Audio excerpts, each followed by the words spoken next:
पति और पत्नी चोरी के बारे में बात कर रहे थे। पति बोला, जो चोरी करता है वो बाद में बहुत पछताता है। पत्नी रोमांटिक अंदाज में बोली, तुमने शादी से पहले जो मेरी नींदें चुराई थी, मेरा दिल चुराया था, उनके बारे में क्या ख्याल है? पति देव जी बोले, कह तो रहा हूँ, जो चोरी करता है वो बाद में बहुत ही पछताता है।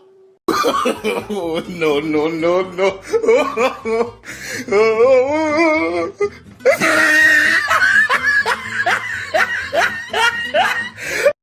पति बोला, मुझे बीबी से तलाक चाहिए, वो बर्तन फेंक कर मुझे मारती है। जज साहब बोले, अभी से या पहले से? पति देव बोले, पहले से। तो जज बोला, तो अब तलाक क्यों मांग रहे हो? पति देव जी बोले, क्योंकि अब उसका निशाना पक्का हो गया है।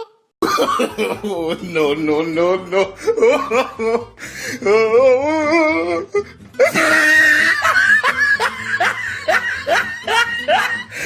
महिला, बाबा, मेरे और मेरे पति के बीच में प्रेम कम हो गया है, रिश्ते में प्यार बढ़ाने का कोई उपाय बताओ। बाबा बोले, बेटा, शनिवार को फेसबुक और रविवार को व्हाट्सएप का उपवास रखो, रिश्ते में पहले जैसा प्रेम आ जाएगा। No, no, no, no.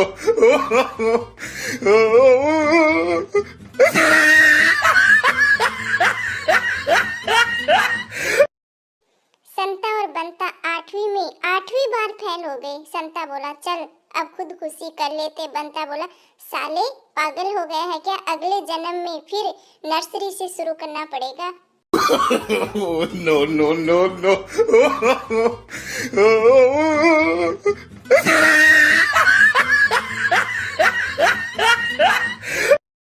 Gappu अपनी गर्लफ्रेंड को लेकर होटल डिनर कराने गया। गप्पू, बोलो बेबी, क्या मंगवाऊं? गर्लफ्रेंड बोली, मेरे लिए तो पिज्जा मंगवा लो और अपने लिए एम्बुलेंस। गप्पू बोला, अरे एम्बुलेंस क्यों? गर्लफ्रेंड, पीछे देखो, तुम्हारी बीबी खड़ी है।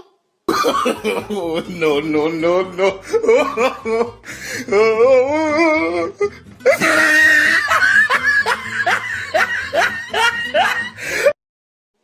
पति बोला, तुम मेरी फिल्म में काम करोगी? पत्नी, हाँ, पर मुझे करना क्या होगा? पति बोला, तुम्हें धीरे धीरे पानी में जाना होगा। पत्नी बोली, ठीक है, पर फिल्म का नाम क्या होगा?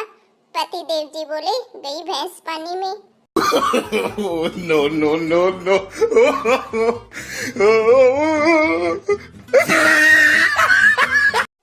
एक बुजुर्ग व्यक्ति बोला, बेटा कैसे हो? बच्चा बोला, ठीक हूँ। बुजुर्ग बोले, पढ़ाई कैसी चल रही है? बच्चा, बिल्कुल आपकी जिंदगी की तरह है। बुजुर्ग बोले, मतलब?